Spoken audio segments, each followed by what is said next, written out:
Oh, I'm sorry. Did I break your concentration? Somewhere between science and superstition.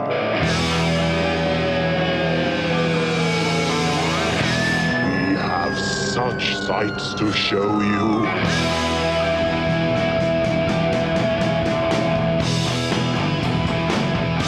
Strange Eons. Welcome to Strange Eons Radio. That's Eric over there. Hello. That is Vanessa over there. Hello. With a smoking hot haircut. Oh, thank you. Finally, I found somebody who could cut my hair and It didn't do a looks terrible job. awesome. Oh, that's very fun to find. Oh, yes. Yes. Thank you so much. It's, I love when we hit freezing temperatures and I just cut off all my hair. Perfect timing. Smart. Yes. Always That'll thinking work. ahead.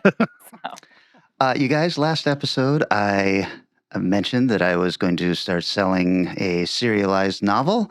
And everybody, thank you so much. The listeners, everybody who bought a copy, you guys bought a copy. Thank you so Yeah. much. Sold out in, just over 24 hours. Yay. And that was Yeah. really, really cool. And I thank you all from the bottom of my heart. Now I'm taking all that money and I'm going to the strip joint. Taking all that money, I'm going to buy myself a candy bar or beer. Okay, yeah, it's, Or once you count in the printing costs and the mailing costs and paying for the artist and all of that stuff, there's not a lot of money left, but that's not the point of this. Exactly. I really hope as people start getting their books, we start hearing, as long as they're positive, reviews about it. I guess you can take feedback into account, huh? Because you're going to combine these all together. Ooh. That's right. yeah. Next year, the novel comes out with already a few little changes that Nice. I've not story changes or anything, but things that I realized I should have probably tightened up or mentioned and stuff like that. So, Cool. Nice. Those things that people say, if you just added this one line in this movie, you could have taken care of that. right. Oh, shit. There we go. Taken care Right. of. Well, I know a lot more about spiders than I ever did, and a little more about the ongoings of a small town church. But I Wow. probably should have known a lot more about that before I decided to base my spider story in a church. You could have So- asked me so many questions. Yeah, but you were raised Catholic, right? Yeah, small town church Catholic. Yeah, but this is non-denominational. Okay, This well. is very different. I This just is got not my a cult. copy, so I don't know. What? Cult? Hold on. Was I raised in a cult? No. You guys, holy cow. Happy Halloween and all of that stuff. yes, I that's hope everybody had a 2 days ago. fantastic Halloween. But I have spent the entire season watching creepy movies and things like that. Yeah. so same. And many. one of the things I saw many movies. that Vanessa got to see at Fantastic Fest, and I know Eric you have Yeah. seen, is When Evil Lurks. Oh yeah. It was one of those wake up early, watch. I popped it onto Shudder. It's like, wow, there's not even any reviews cataloged yet on this. Right. And I don't hear a lot of people talking about this. And the thing that really made me angry is when I went on to Rotten Tomatoes. Listen, we all know that Rotten Tomatoes is a joke. Yeah. 99% from the critics and 57% from the audience. And I was like, what do you How? fuckers want? This movie is scary and it's weird and it's Yeah. well acted and it's great shooting and the effects are awesome. Is this like a subtitles issue again? Well, that's what Eric said immediately. Is people Yeah. don't like to read movies. I'm like, I feel like horror fans are a little higher class than. I want them to be. They're getting better. Horror fans are definitely getting better. I think Shudder actually helps that because Yeah. you realize, holy shit, these are really good foreign movies, and Yeah. the dubbed versions kind of suck. Kinda So it's Yeah, I just loved it. It was a movie that, like you said, Vanessa, was kind of a alternate universe where they all kind of knew that this kind of stuff happens every Yeah. once in a while, and there were rules on Mhm. what you don't do when this kind of stuff happens. And then watching those two guys just fuck all of that up. Oh my god. It was like, so oh, annoying. guys, Exactly. no electric lights. What were you thinking? got any flashlights? No. And it's Turn full them of off. it's full of moments where like, if you guys would just settle down, Yeah. Yep. and chill out. But it Maybe was- just don't move that body. Yeah, it was Like, a come on. scary, weird movie. I think Yeah. partly what made it scary for me was like, oh, this is like one step over from our world. Everything is the same Yeah. except for the fact that there are rules. Yeah. If a possessed person shows up in your town, Mhm. and the the first shot of the possessed kid and everything, I was like, oh no, that's horrifying. Yes. Been there Mhm. for a year or something like that. They say a scene Yeah. or two later. It's like, oh, Yeah, and then lots of access to the face and all sorts of good Jesus. stuff. Some horrifying violence in that Also, movie. they don't have the same aversion to hurting children in their movies as we They sure do. do not. Good Lord, sure do no. not. Especially one scene later on, which I Yes. won't mention, but you'll know Yes. when you see it. I was like, Crazy. is she doing what I think she's doing? She was. Yeah. That is on Shudder. It is called When Evil Lurks, and I think we can agree this is 100% Absolutely. strange Gian's Tomatoes. What do we call that again? Yeah, Strange Tomatoes. Strange- I don't know. whatever. Yes. And if you like that at all, then go watch his other awesome one, Terrified, if you haven't Right. seen it. Yep. As somebody who did just that, I will say it's so cool. Do it. Absolutely do it. I liked your take, though, when you were talking about it before, that you said Terrified is a scarier film, Yeah. but this is just Bigger. different. Yeah, bigger movie, bigger, Yeah. wilder story. You feel like they got like a little more trust and a little more money and used it well. Yeah. I feel like, yeah, okay, keep world building. This is fucking great. Or world ending in this Or case. world Yeah, no ending. Well, I got to watch. So I'm doing my 30 days of Halloween on the 30. 31 days of Halloween. I don't know, however many days are in this month. And so I'm going back and forth with my husband. So I choose one and then he chooses the next night. And then that way that's good because I don't have to think of 31 movies to watch, which is very helpful. Plus, you can take a break between the Saw films every other night, I guess. Luckily, I haven't had to watch any. Don't plant any seeds in that brain. But we did watch the director's cut of Dr. Sleep, which I'd seen in the Oh, theaters, just the normal cut. And this is like 40 minutes more or something like that? It's a lot longer. It's the version I watched, so I don't know what is different because I didn't see it in theater. So much is different. I would say it feels just so tonally different because there's a lot more breathing room. It's not that there's tons of new scenes. There's like a couple new scenes, but it's really that each scene is allowed to like have the characters react in the way that he wanted them to react. Nice. When they get to the house, I remember seeing in the theaters when they get to the Shining The hotel. It was like the last 10, 15 minutes of the movie and it fucking sucked. And I was like, oh, great. All the stupid ghosts are here and I don't care. And Right. now you're okay. And we're out. Bye. This is like long and it's really plotting and his relationship with the hotel really is played out and he doesn't, the ghosts aren't encountered in that same way at all. And it was just like, oh, this is so much better. And this Yes. entire thing feels like a Flanagan. Wow. Like it actually feels like a Flanagan thing. I remember watching it going, what was with the hate with this movie? And that's probably why. Oh my Because I God. watched that version. No, you did right because the original version, I remember leaving and I had like 20 ideas of how to make it a movie that didn't suck ass. It was just like it was like fast. It was just like lightning fast from one thing to the next. And the actors were good and like the setup was good and the evil in it was really interesting. But watching it this way where you actually get to see like the intention, oh man, it was night and day. I guess I will have to check that out. Dr. Sleep, is that one streaming or do you have to get that on Blu-ray or? He has some box set of it, so I don't know. A box set of it? I don't know, some special edition, whatever, Oh, Blu-ray nonsense. Fancy. I don't know. Well, I've got, it's not really a challenge film, I don't think, but because it wasn't based on a review. But Micah had a movie he wanted me to watch called The Wax Mask. Oh. Unfortunate sounding title to say completely The Wax Mask. But it's for 1997, Sergio Stivalotti, with a big old background that makes me almost want to do this as a A full. talk where the director problems and all, Dario Argento is involved and other people are involved. But I'm going to talk about the movie itself for a little bit. Mhm. It's very frustrating Oh, really? because there is a really good giallo here that is so horribly dubbed. And it's one of those where they're speaking English, like and then they've dubbed English. Yeah. Oh, God, Gotta frustrating. love it. It's like, oh man. And I was like, is there anything, any possibility this is in Italian? And the one I could not find it anywhere.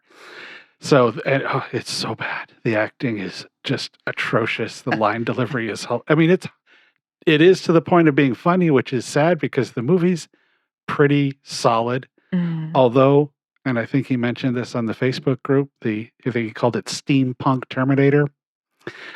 There's a thing under the wax that steps a foot down. And you're like, oh my God. What the hell is the Terminator doing in this movie? And it's such an amazing ending, except for the fact it completely confuses the entire movie. It's like, hold on, I thought this was going on in this museum, and it's not. But nonetheless, it when there's nobody talking, it's a really neat movie. Oh my God. The shots are decent. I mean, giallo is an up and down. There's a lot of shitty giallo. This sits not the best, but it sits in the higher end, high medium kind of level giallo. Well worth watching. Somebody get a hold of it and redub the damn thing and release it, because it would be really good. Mhm. So thanks, Mike. I actually did enjoy that and was frustrated with it greatly at the same time. The Wax Mask. Did you stream this or? Yeah, that's Sounds like something Tubi probably has. I believe it was. But yeah, it's not a hard to find one just because Argento's involved. So Right. I appreciate Micah in that when he requests us to do a film, it's very personalized to the It really to is. the person he asks. Even if it doesn't make sense to that person why they're watching that movie, well, knowing that somebody thought of you and thought Yeah. that was the thing you sending needed to see. Kelly a giallo. yes, it would make no sense. I'd be like, I didn't get this and I didn't like it. But sending me a mid-'80s cartoon that looks like heavy metal, I was like, Yeah, okay, this true. person understands the kind of stuff I like. And I just got Exactly. one about an elevator. So Yeah, but it had rollerblading in it. So that's exactly why I got it, I guess. There you go. Indeed. Okay, The Wax Mask. Let's see. I saw a lot, but I'm going to talk about a little bit older movie that popped up on Netflix called Deliver Us from Evil. Oh, Eric Bana and Joel McHale, believe it or not. Weird. And I decided to watch it just because Joel McHale popped on screen as a grizzled New York police detective. And he's pretty fun. It is based on a true story Of course. of this cop who has to track down this serial killer who's possessed by the devil. All right. That sounds, Oh, you didn't know Nice. about being possessed by the devil, Eric? I like that. Happens all the time. yeah, I know. And so he and Joel McHale go after this guy, and of course, this guy goes after Eric Bana's kids and all of that stuff. It's very by the books, except I couldn't stop watching it. The acting was awful. Eric Bana is a bad actor. Oh no. And he is the lead in this, and man, he's so New York detective that it's like, oh, holy cow. Joel hadn't figured out his stride yet. Joel, Either. this is well after Community and Oh, everything. is it? They've This is given only him a a couple couple years of ago, right? Yes, I think it might be 2014 or Oh, something. shit. Okay. They've given him the role of the wisecracking partner, Sure. but the funny thing about Joel McHale is he's just kind of too good looking to be funny, especially when you put him in bulletproof vest and a backwards cap and everything. Now he's like, oh, he does look like a cop. But he was fine. The reason to watch this movie, which is a little too long at 2 hours, is the third act takes place in an interrogation cell Oh, okay. where Eric Bana and this priest perform an interrogation exorcism on this possessed guy. Okay. Nice. And it is bonkers. The one-way mirror blasting through and all of these things happening and people, being thrown across the room and everything, and all the exorcism tropes that you want to see, people's heads turning around and shit like that, Jesus. and lights and thunder and all this stuff. And it's so fucking bonkers that I watched this going, holy shit, how come I've never seen this movie before? And then at the end, they tie it up with the title card, Sergeant Smith still works with Father, what's his name, on other cases and all this stuff. I'm like, wow, they're really leaning into this being a true story. And it is based on a true story. So It almost sounds more like a writer thought, you know what? This sounds like such a cool scene to have a public exorcism inside a cop shop where all this stuff can happen. How do I make that into a movie? Yeah. Yeah, it's bonkers. Called Deliver Us from Evil. I popped up and it was like number 4 on Netflix. And I was like, what is this? And then I started watching it. I was like, fuck, no wonder. This is awesome. It takes you about an hour and a half to get to the good part. So Just fast forward. Well, last week we had a call from a listener. Oh, yes. Very slash nice friend. voice. Very, very call. good voice, Tom. And he really was complaining about us talking about superhero stuff. And I really thought about that and really took into account. But the thing is, a superhero thing came out, and I didn't want to miss it because season 1 of this was really good. So I am going to talk about Loki season 2. Have either of you watched it? I have been watching it. I fucking hate it. Not very good. Really? very Wow. bad. Okay, cool. Very bad. Every episode is tonal whiplash. It's like the actors are great, the sets are great, and I don't know who is writing this. If it's those 2 brothers, then fuck those guys. I'm so over them because their names are on the credits. Oh, you're talking not brothers, but you're talking the guys that did The Endless and Something in the Dirt. Yes. and- I saw that. yeah. Yeah, they're involved for sure, but it makes no sense. Like, you go from a semi-serious, hectic, running around, time-sensitive episode into we're just hanging out back in the day and cracking jokes with this character you've never seen before, but you think you have because they all act like you know him. And then you have like another goofy episode, and then last night's was like really dramatic, and the whole season so far seems to hang up on something I don't give a flying F about at all. And I'm like, after you ended season 1 on this really cool reveal about what the TVA is and Kang, and you open this box of questions of so many interesting things you can follow up on. And then they're like, let's just not worry about that, though. What if we just talked about like a giant machine like not working very well and this weird other subplot concept, and forgot about the main things you might have at all had any interest in? It's very painful. It's a very painful experience. It's frustrating because you're like, I love Owen Wilson. Oh my God, Owen Wilson's so good in And this. I'm bummed that this is taking him away from making a movie that I probably would have liked. Yeah. Same thing with Tom Hiddleston. I was Yeah, like, I Tom wonder what Hiddleston. great movie he could have made instead of this. Wow. And I get it. Like, I love the actor who they have playing OB. I'm terrible at pronouncing his name. Ke-Huy Quan. Yeah, he is really doing great too, and I'm glad he's there. But I also am like, why are we on this story?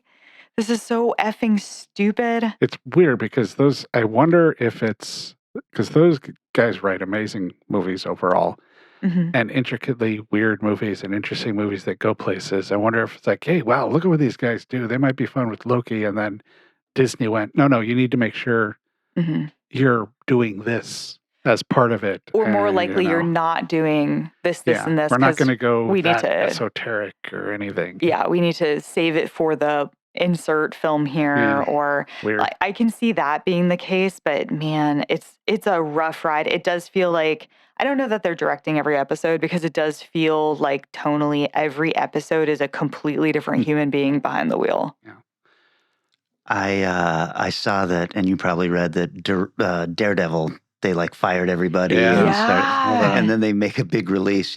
They replace them with writers and directors of Moon Knight and Loki, and I was like, Oh, well, that Uh-oh. doesn't sound yeah. that doesn't sound like a good idea to me, but okay. Apparently, there's some really crazy shit going on at Marvel right now. It sounds like they realized they made a massive mistake with the way that they are.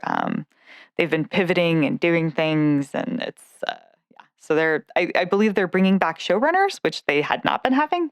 Wow. So that's fun. Jesus, what a mistake that is. Yep, sure is. Okay, well, then we'll just go super low budget there now. Mm-hmm. Kelly, we've mentioned I posted as one of my 100 movies Hell House 2, well, two of them, Hell House 2 and 3. Right, Hell House LLC. Yes, House LLC 2 and 3, the Abaddon Hotel. This is a thing. series that people seem to love, and I tried to watch one and couldn't get through it. And then you posted that you watched all three and you liked them. I watched the first one a few years ago and thought it was good.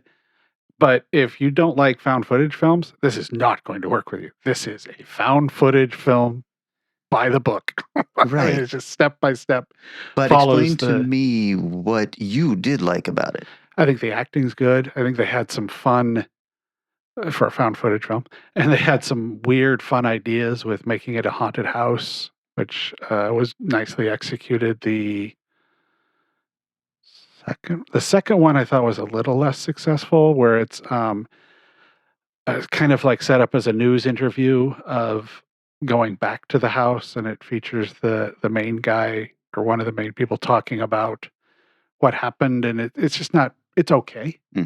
I thought the third one was fairly fun, really good. The idea is a super wealthy guy has purchased this house and put all his money in.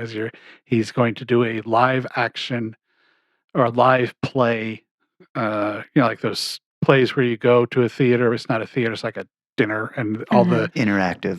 waiters and staff are all acting. Right. Mm-hmm. They wanted to do something like that with the house, and it's well done. I like the people in it. It is a found footage by the books. Is the thing where if you have an issue with that, it doesn't do what Troll does or something like that, where you take the genre and give it a solid reason for existing. Right. Now the premise is kind of like a ghost hunting show, right? And they found this haunted house. The first one, they're going to turn a haunted house into a Halloween thing. I thought. Okay, It's that's been what I thought it was. Like I too. said, it's been years since I watched it, but so a lot of the props are still there, and those show up again in the future movies. Like the basement still has all the creepy clowns in So it. that was going to be my next question. It's the same house in every movie? Yeah. Okay. The hotel, technically, Abaddon Hotel, Okay. and it is just new people coming to be morons. And there's talk about it should have been destroyed, or they tried to destroy it and it didn't work, or something went wrong. And then the third one, the super wealthy guy bought it and said, "Well, you're not destroying it now. I'm going to convert it into what I want." I mean, I enjoyed it enough, and watching these 100 movies is so weird. There's a new one coming out, and the way it was looking, and these two are on Shudder, so all of them are on Shudder. There is a Hell House LLC 1 director's cut, but I probably won't be watching that. I enjoy the films, but I don't like them that much. But there's like a prequel coming out, I think, a fourth one. And I would have watched it if it was out. So I was just fine with watching these.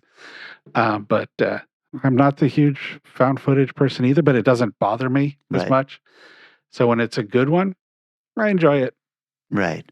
I can't pull back enough to go, okay, it makes sense that you're still filming. Or Yes. B, that somebody found this footage and edited in a love story in the middle of it also, because he thought, while he was documenting all of this horror, he was like, I think this story would really cook with these two falling in love here. Yes, exactly. The third one does a good job of working that problems out. I don't Okay. think there's not really a love story. It's just the story of the play being put on. And he's documenting everything that's happening while the Right. play is being put on. So that helps. Right. But then, somebody then took that footage and turned it into Into A a movie. 90-minute 3-act structure. Mm-hmm. Okay, Hell House LLC, that's on Shudder. all of them. Well, all but I think the fourth one comes out in Halloween. There's I'm not an- sure. Another one? Yeah. A fourth one? Yep. I thought the Prequel. third one just came out. Yeah, I don't know. I may have Wow. read that wrong. But I know there's a fourth one. I don't know the date, but it Hmm. might be Halloween. Okay. Watch for it on Shudder if you give a shit. Right. Why don't we take a break so I can wrap my head around 4 Hell House LLC movies? And then when we come back, we're starting our first week of Video Nasty November.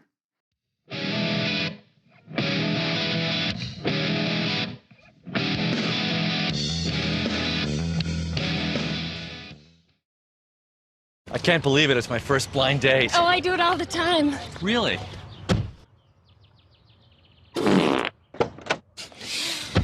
Woo! You guys meet? Greg, Janice? We sure did. That was stupid.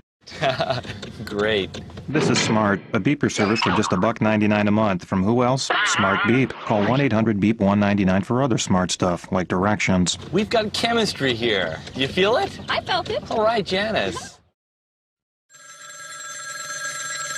Hello? Let's see who's called the Strange Eons radio hotline. Hey guys, Mike DeBronzo. Couldn't be happier that you're diving into the video nasties. Especially Vanessa. I cannot wait to get your perspective on some of these flicks.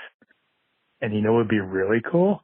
If Vanessa saw Night of the Demon. Because Kelly has, Eric definitely has. And all three of you would have that special bond knowing that you've all watched it. Can't wait. All right, guys. Take it easy. Catch you later. I sure do love Mike DeBronzo. Yes? Yeah. I'm not sure that Vanessa can actually withstand Night of the Demon, but and That's the Bigfoot one, right? Because I've Yeah, seen Night yeah, of the it is. Demons. Yeah, that's right. The Bigfoot who turns invisible when people are nearby. I feel like I've seen like at least 3 really terrible Bigfoot films, so I could probably sit through it. Oh, there are okay. so many more terrible. I know, I know. But which one of them fits in the video nasty thing? I will tell you this, Sure. Mike. We already have a very special bond, so I don't think we need to put her through that. But if she wants to, I'm all for it. I super appreciate the suggestions, and I love the suggestions that people really are like, you gotta watch this thing. Like that just it makes my heart flutter. And in fact, one of somebody's suggestions is something I'll be watching next week. So Oh, fantastic! That's very cool. Yeah, DeBronzo has ideas. Questionable taste, but a really nice guy. Aw. Well, we shall see. Maybe I'll just like it and have a good time. Maybe I won't have a big reaction, guys. If you'd like to call the Strange Eons radio hotline, dial 253-237-4266. Nobody hangs up on me. And we're back. Okay, so this is Video Nasty November. We actually put it up to a vote on the Strange Eons radio talk show or talk page, and I tell you guys, I voted, and I voted for November. But everybody else voted for Video Nasty November. We were allowed to vote? It was a one-sided Goodness. vote by the time it was done. Yeah. But Damn. guess what? I'm going to get my vampires because Vampuary is coming up next year. Hey, Gosh. all right. There are a lot of good vampire That's a movies out there. good. That's a good month to do vampires too. Yeah. So I thought that we should probably explain what the video nasties actually are. A video nasty, I'm taking this right off of Wikipedia, so take it for what it's worth. A video nasty is a colloquial term popularized by the National Viewers and Listeners Association in the UK to refer to a number of films, typically the low-budget horror or exploitation films distributed on video cassette that were criticized for their violent content by the press, social commentators, and various religious organizations in the early 1980s. There's a list of them. I believe there's 72 on the list, so we have a lot to pull from. And that's what we're doing all month, except for our special Thanksgiving episode. Ooh, There was la la. a movie called Censor came out last year or 2 years ago. Mhm. That's kind of based in this concept of what happened and how ridiculous it was. And Like a documentary, or no, it's a narrative film. Oh, But there are lots of documentaries about video nasties. Yes. It's like a 3-disc set about them somewhere. Yeah. well, I didn't really know a lot about these movies. A lot of them I had seen the titles and all that, and so I had put out there, somebody give me a list, and we got a lot of suggestions. And I realized you guys are a bunch of fucking weirdos. I was personally, and I don't know why it did, but it even unsettled me a little bit how many on this list. I have already seen. I was going to say, you know what was frustrating to me, Eric, was going through this list and going, Eric did that one, and Eric did that one, and Eric did that one. So I guess I don't get to watch any of the top 10 that I would have enjoyed to see. Yes, it's a tough list. Well, Eric, why don't you start us off with a movie that we're going to be angry we don't get to talk about later? Yeah, take another one, Eric. No, I don't think you will with this one. I'll give you 10 minutes on the board. You, today, I'll be discussing the cinematic masterpiece from 1982, Unhinged. It began as an idyllic weekend outing, but something went wrong.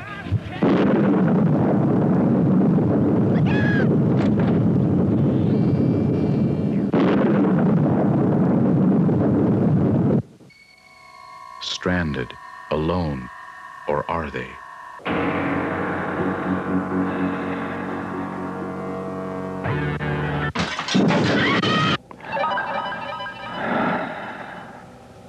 Man, something really weird is going on around here.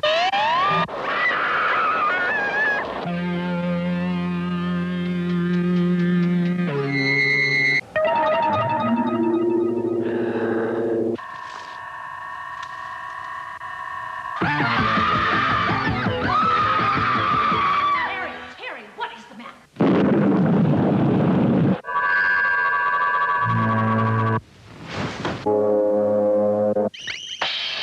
Man, that's weird.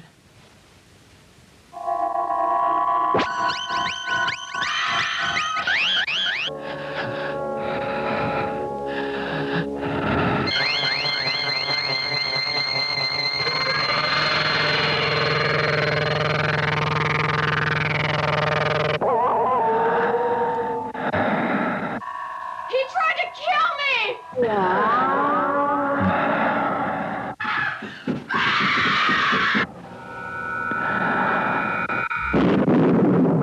Unhinged. The nightmare has begun. This has a Rotten Tomatoes score of 0 from the, nothing from the critics, no Okay. ratings, Okay. and 25% from the crowd, which that works. Mhm. Estimated $100,000 budget, and the only way I found this was on YouTube. Oh, okay. It's definitely uncut, but it's on YouTube. Directed by Don Gronquist, who also did The Devil's Keep, whatever that is. Also wrote it. He also wrote The Devil's Keep and Stark Raving Mad. Oh, nice. And also written by Reagan Ramsey, who wrote this. Actors, Laurel Munson. This is her only credit. Janet Paneer, who was in Homeward Bound, The Incredible Journey. Wow. And Leverage, The Haunting of Sarah Hardy. She actually had some credits. This also has Sarah Ansley, who's in one film. This is a regionally created movie, so most of the people involved with it did this movie. Mm. The movie starts with a group of young folks going to the woods, going to a film music festival that they have to go through the woods to get to. And it's 3 young women, of course. It's the early 80s. And they get in a horrible accident. The acting is what you would expect from a 1982 low-budget regional film. But holy shit, they got a location. This house they're shooting in is incredible. Cinematographer Richard Blakesley shot it at the Pittock Mansion, an historic 22-room French Renaissance style chateau near Portland, built in 1914. We shot in a house similar to that. Yeah, we did. The mother in this is not a good person, as she yells at her kids during dinner with the women from the car wreck sitting around looking horribly uncomfortable. 2 of them, because the third one is so injured she can't come to dinner. Yeah. So 2 of them get to see this very strange, creepy exchange by an older lady who hates men. Hates them. Hates them to the point of like, all right, this is kind of funny. But all right. Then later that evening, we get creepy, strange breathing man watching the women, I think, sleep. You can sort of see the silhouette of a face. This is shot so dark. I'm not entirely certain what was happening in that scene, but you could just hear the creepy breathing. Who then returns in the morning for the obligatory early 80s shower scene of both of the women at the same time. Ah, yeah. No, you know, as women do. It was. You gotta save on the hot water somehow. No, that's right. Well, it was after the shower, and they were just toweling off. Oh. So it's like, this is strange choices, but okay. One of the women decides this is getting weird and uncomfortable, so she's going to head out into the woods to the nearest town, which is supposed to be many, many miles away. And she gets these very strange directions from the from the daughter of the woman who was berating men the night before. Mm. And of course, you can imagine she doesn't get particularly far. The movie is, she gets killed by a death-looking creature. Somebody just dressed up kind of like Death with a scythe, who never, I don't think, makes an appearance again. Oh. Like, okay. Not much of a villain. There are many long scenes with excessive dialogue. And if the acting had been a little stronger, that would have been fine. But I wrote again, yes, the mother of the house has an intense hatred of men. There's more creepy breathing scenes. One of the women finds a strange room with creepy chairs and strange pictures. What is going on? Who are these people? What does it all mean? She has a brother named Carl who shows up, maybe. And of course, the character named Norman. And I don't think that name is a mistake. So if that gives you an indication of who the mother's daughter might actually be. I feel like I understand everything about this movie suddenly. Yeah, exactly. The original screenplay for Unhinged was written in 1977 in Portland. It was a 145-page screenplay. Awesome. Whoa. So those of you who don't know screenplays, a screenplay generally means 1 page is a minute of screen time. So that's a really long screenplay for a no-budget movie. When the writers were talking about writing it, they said, well, what's the cheapest movie we could make that might be commercially viable for 35 millimeter film? And this is what they came up with. Wow. Additional photography took place in Forest Park. The film's opening scenes feature a shot of the St. John's Bridge, which I'm pretty sure we drove over at one point in time down in Portland. The road accident scene was shot near Northwest Germantown Road near Linton in North Portland. So it's a Northwest film.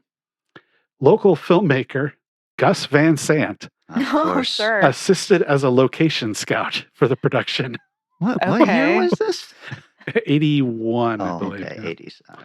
Huh. Although the British Board of Film Classification passed the film uncut for UK cinemas in 1983, the UK Director of Public Prosecutions banned the film retroactively, placing it on the list of 72 video nasties which violated the Obscene Publication Act.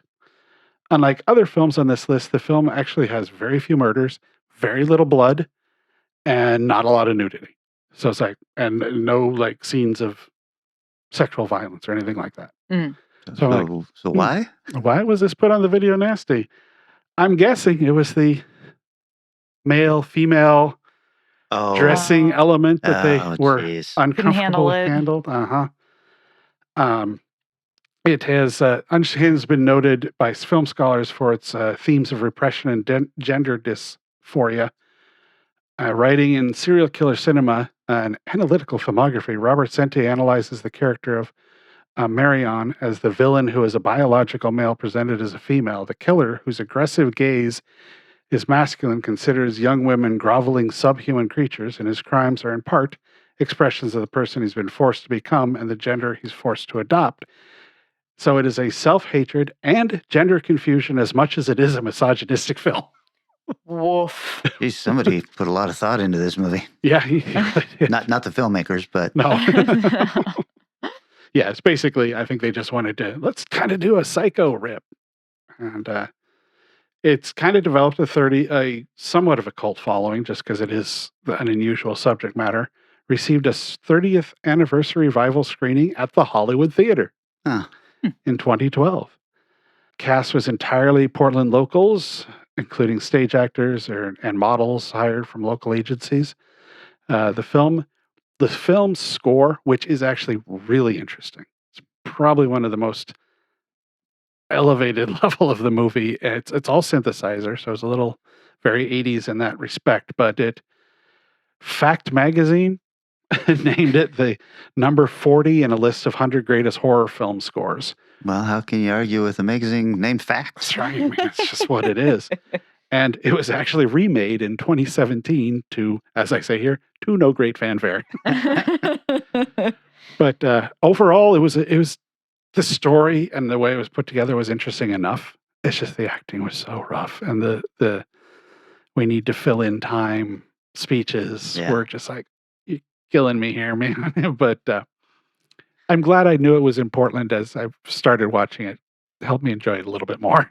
So obviously the film wasn't as long as it wasn't a 145-minute film. No, it's a 90 minute film. Actually, I think it's like 80 some odd minutes or something.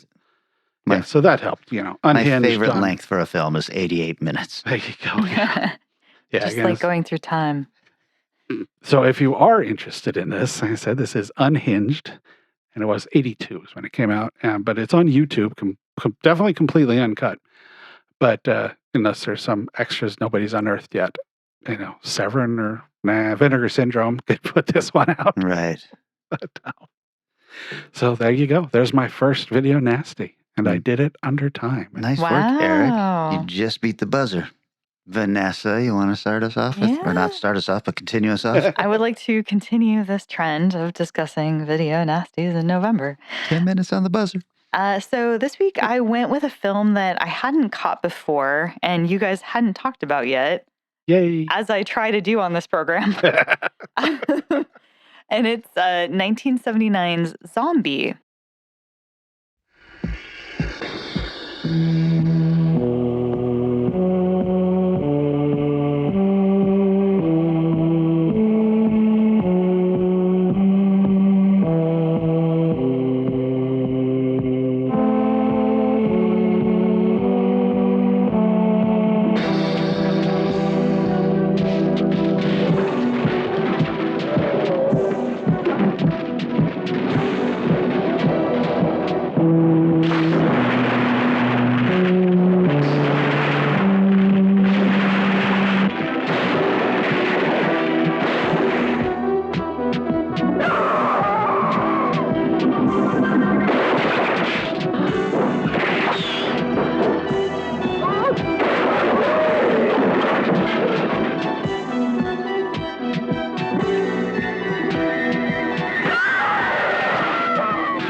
AKA Zombie with an I, AKA Zombie with an I 2.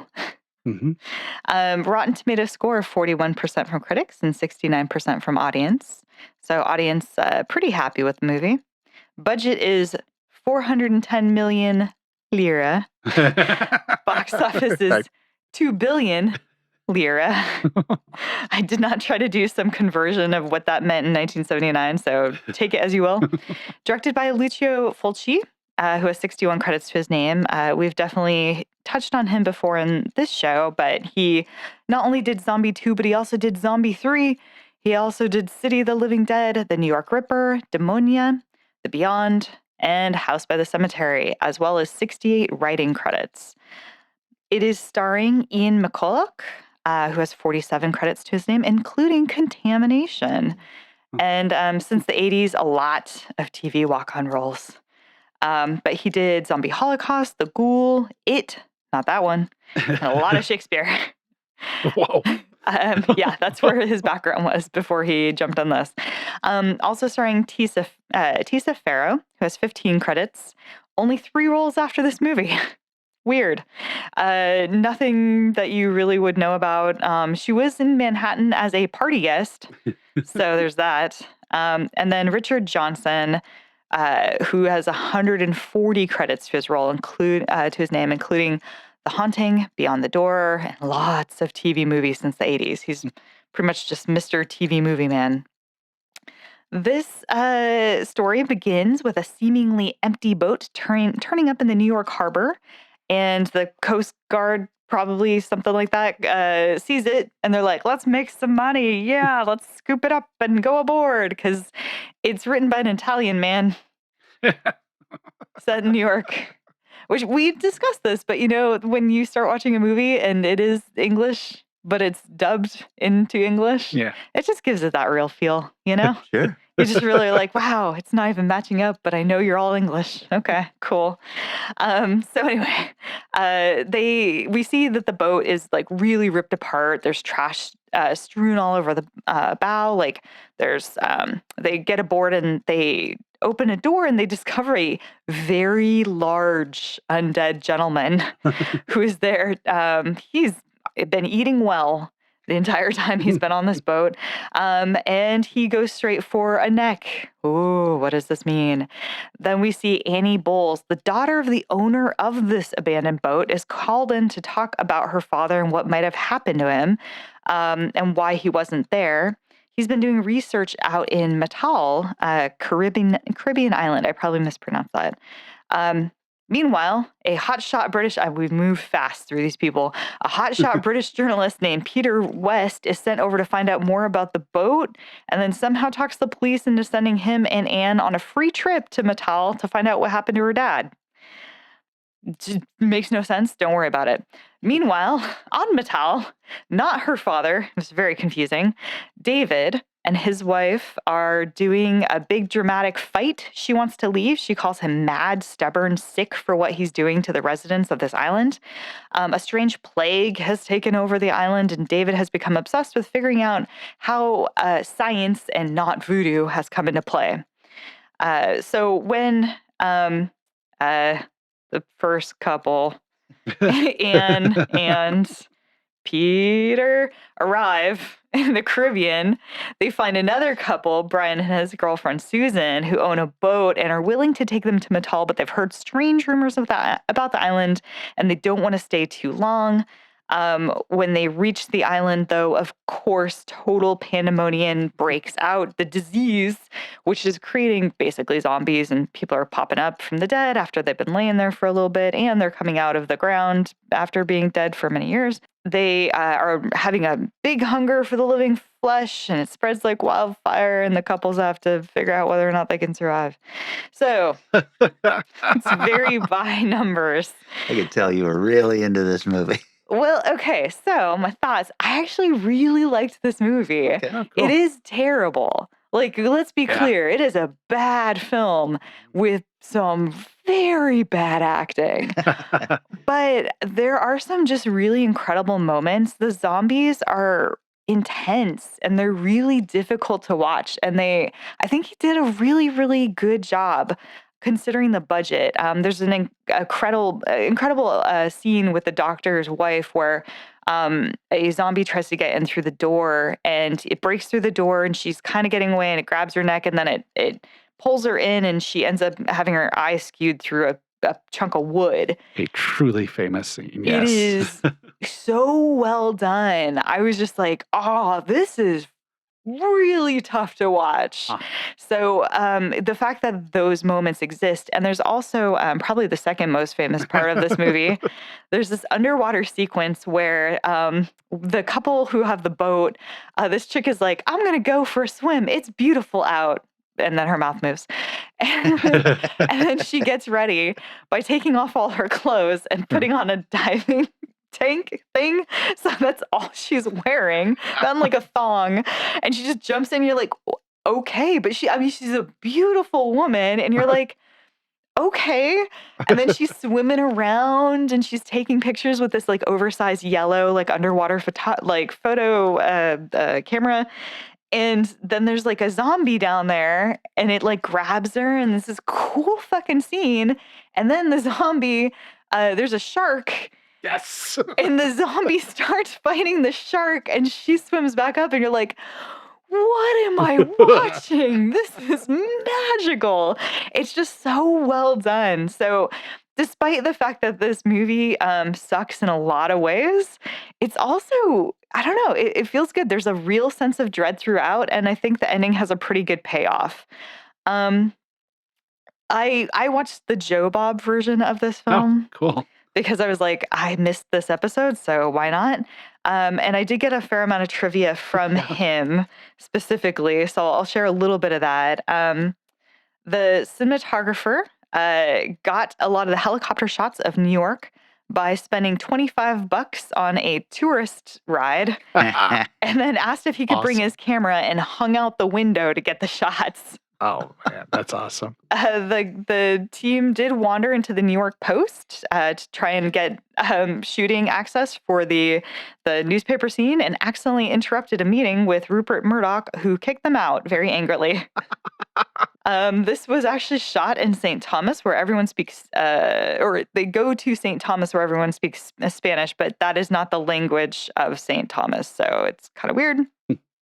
The full zombie makeup guy underwater, Ramon Brava, was a stuntman and shark trainer and underwater photographer. This guy's magical. He used a shark he was familiar with. He fed it a ton of food right before the scene, and also, of course, gave it a little bit of a sedative, and then staged the fight. But I mean, they're like wrestling, like they're in it. And of course, the confusing thing about this, it was released as Zombie 2 in Italy because you guys probably know, half our audience probably knows, it was trying to pretend it was the sequel to Dawn of the Dead. So the idea was spiritually it was the next film. So some people said it was ripping it off, but it's really not at all ripping it off. It's very, very different. And the main hope of the director of Fulci was trying to make the zombies even better than the ones from Dawn of the Dead, and he did a pretty good job. Fulci was an ass. He bullied his actors a lot. He was not a great guy. He was bad person. The zombies at the end, we see a bunch of them on a bridge, which I'm not going to spoil too much, but they are homeless people who are paid to dress up. And upon its release in the United Kingdom on the 2nd of January 1980, the BBFC required a total of 1 minute and 40 seconds of material to be cut in order to obtain an X rating. Its most recent release in August of 2005 passed for an 18 rating with no cuts required. However, in 1980, it found itself classified as a video nasty, having been considered a breach of the Obscene Publications Act. This classification and the de facto ban involved has subsequently been used for publicity when advertising future home video releases. Oh, yeah. That's my movie. Vanessa, we're rubbing off on you. Yeah. Yeah. Yeah. A Fulci film, and you saw it for what a Fulci film is. Yeah. I had awesome. a good time. It was fun. He makes awful movies that are sometimes incredibly entertaining. House by the Cemetery was unwatchable, and I have seen that twice. But I've seen an unwatchable movie twice. But no, this was, I was just like, no wonder this is a classic among like B-movie horror fans. Like, this is a fucking fun film. I think the zombie effects in this are way better than Dawn of the Dead. They are. That weird blue paint Yeah. thing they did was a bad choice there. Okay, I'm putting 10 minutes on the buzzer. Mm-hmm. I think I won this time, you guys. Sounds like it. No, wait, I don't know. chose- Wait, what? What do you mean sounds like it? I had a good time. What are you talking about? I chose from 1981, Evil Speak. Everyone's known a boy like Stanley Coopersmith. Evil Speak. He's the kid everyone used to pick on. Screwed up for the last time, Cooper Dick. Evil Speak. You see, everyone felt Stanley was a joke. An outcast with no one to turn to. You guys broke my catapult. You're gonna pay for that. No one except man's most advanced machine. Stanley used the power of man to call on the powers of evil. I, Stanley Coopersmith, command you!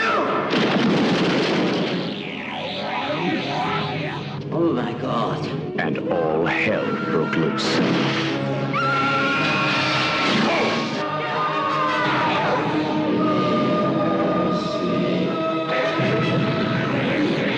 Imbue these creatures with your strength and force. Let them avenge me.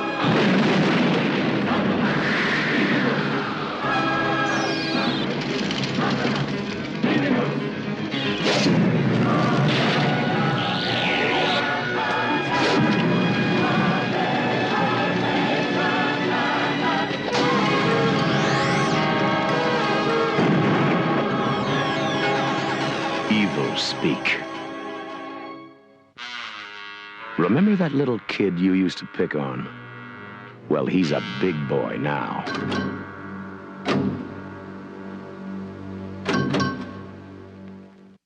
Either of you guys seen this? No. think I have, but I think you both want to after this. Oh. A budget of $900,000, no box office information. Rotten Tomato critics have it at 43%, and the audience has it at 36%. I think it's time for a reevaluation, get some Nice. people watching it. Ooh. It is written and directed by Eric Weston, who has 9 credits, including The Iron Triangle, Hyenas, and Come Out Fighting. And then an additional writer is Joseph Garofalo, who had this and something called Shaker Run. Starring Clint Howard, 257 credits, Yeah. including Star Trek Strange New Worlds, Yeah. Feast of Fear, 3 from Hell, and every single Ron Howard movie ever. Also starring R.G. Armstrong, who had 184 credits, including Predator, Children of the Corn, The Beast Within, and Metallica's Enter Sandman video. And then finally, Haywood Nelson, who has 14 credits, including Thank God It's Friday, Dickie Yeah. Roberts, former child star, but he will always be known for 66 episodes of What's Happening as Dwayne. He also played Dwayne in 65 episodes of What's Happening Now. Oh. Okay. The sequel to a show I've never heard of. Right. Okay. This movie starts off in the 16th century with a Spanish Satanist and his followers being banished to America. And it's pretty great because the Satanist is Richard Mole, Bull from Night Court, who just passed away. Rest in peace. Aw. But in this, he has a goatee so that you know he's evil and a very menacing snare. So then we go to the present, or at least 1981, and we meet Stanley Coopersmith, a cadet at West Andover Military Academy.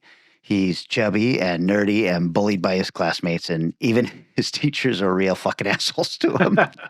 And very quickly, one of his instructors gets pissed off at him and assigns him a job cleaning the church cellar as punishment.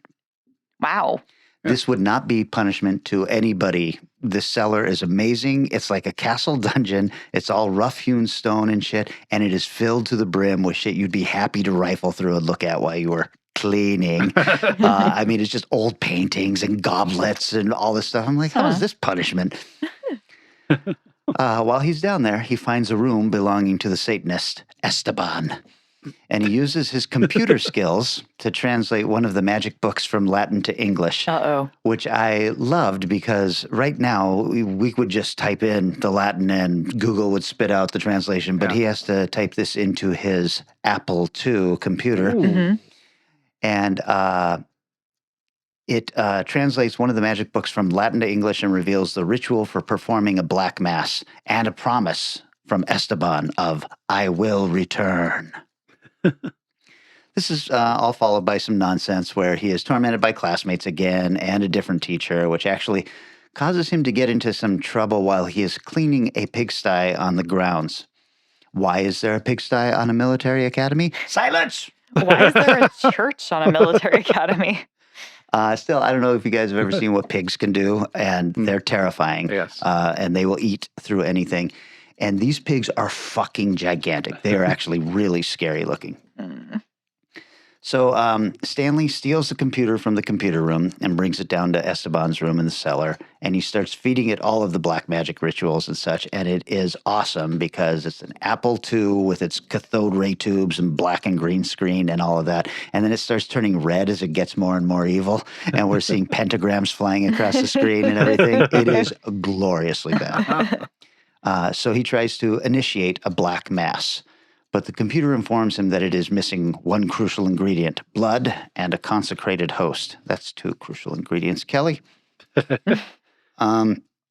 At this point, Stanley has befriended the school cook, an older gentleman who's taken pity on him. And he has also received the runt of a litter of puppies that have just been born. And the cook is like, why do you want that one? The mom doesn't even want to feed him. And he's like, I will take care of it and raise him as my own. And so he finally has a friend. And we know that this is not going to turn out well. No. So remember, the basement is the church basement. So Stanley just goes up and steals the host from the church upstairs. But the ritual still doesn't work because he needs blood. And this is when the bullies find the cellar. They beat the shit out of Stanley. And of course, they kill the puppy. Oh, So there is some puppy killing in here. It is not on screen, but it is evident.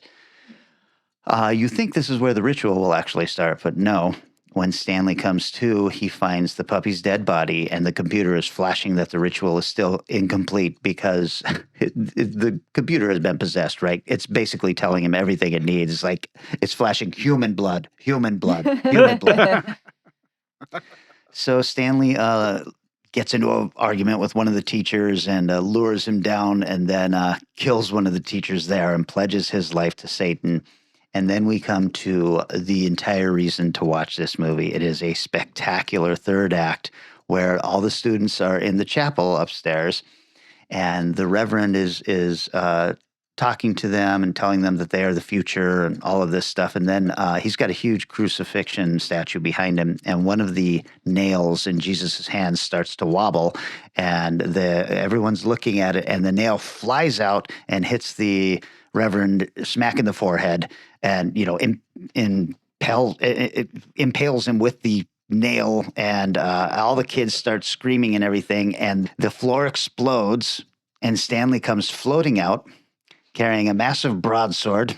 Oh my God. And followed by these 3 huge hell hogs from the pigsty, Whoa. right? And they proceed to murder everyone in the chapel. There's this red light coming up from the ground and these pigs crawling out and him floating above. And it is awesome. That sounds so cathartic. It's Nice. and I realized watching this time, this is the second time I've seen this, basically just a retelling of Carrie with a gender flip and put it into a military school and everything. And for some reason, that made me love it even more. This is a really, really decent piece of early 80s horror. I found this on Shudder, so please go watch it. I have a little bit of trivia. Anton LaVey, everyone's favorite Satanist, late founder and high priest of the Church of Satan, was a great fan of the film and considered it to be, quote, very satanic, unquote. Sure. Put that on the poster. Well, I just imagine he has a grading system of films that is like Sleepless in Seattle, not satanic at all. Evil Speak, very satanic. The film earned over $400,000 the first week of its release, quite a large sum for its time, especially since it was only shown in Los Angeles and New York. Whoa. Oh, wow. I love how many of these movies, as we've been doing this era recently, are crap, third act. Oh, my God. Right, Yeah. right. I mean, this movie has some pretty snoozy moments in it where you're just like, oh, boy. But it's well acted. I mean, it's Clint Howard. Yeah. The production did some filming in a South Central church that had been condemned and scheduled to be torn down. When the aged minister saw that the crew were refurbishing the church, he didn't understand that this was show business refurbishing and that the church would ultimately be burned down. And he dropped down on his knees and thanked God nobody had the heart to tell him the truth. Oh, shit. Oh my gosh. That's so harsh. Yeah. Aw. Yeah, that's the nastiest part of this video, nasty. I really had a great time with this movie. Like I said, I'd seen it before and I remember thinking it was kind of corny. This time I loved it. I think that movies have become so shitty now that I'm going back and watching movies I thought were shitty and I'm like, the movie is not too bad. Yeah. Not so shitty. There's something to that, especially a lot of modern films just being like either torture porn or like fairground rides where they just jump scare you. It's just refreshing to be like, oh, hey, a bunch of evil pigs. Okay, cool. Well, I will say this, we know that we're doing Video Nasty November, so I've been looking through the next couple of weeks and I watched one, and I didn't love it as much as this one. So, you know, Yeah. I think it's going to be a mixed Yeah. bag. Yep. I don't think they're all going to be winners. No, definitely not. I'm turning off the buzzer. So we already know we're doing a Video Nasty November next week and everything.